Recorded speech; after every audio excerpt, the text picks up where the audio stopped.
Hi everyone, Laney Tepes checking in for our first week of our age management study, and I am here with my model as we start our anti-aging process for the next 8 weeks. But I'm really eager to hear from you, Steve, and how you feel about our experience coming up. Thank you, Laney. Well, I'm 78 years old. I've never had a facial in my entire life. I'm very excited about the process of what's going to happen over the next 8 weeks, and I can't wait to see where we end up at the end of the program.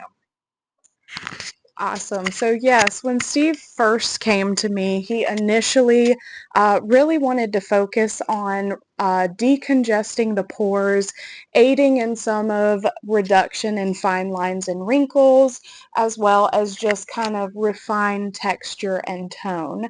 So we're going to really focus on that in this next couple of 8 weeks. In addition, I know that Steve is going to work very hard on having a very active lifestyle, as well as prioritizing diet and health along with our study. So I am super excited to take y'all through our 8-week journey.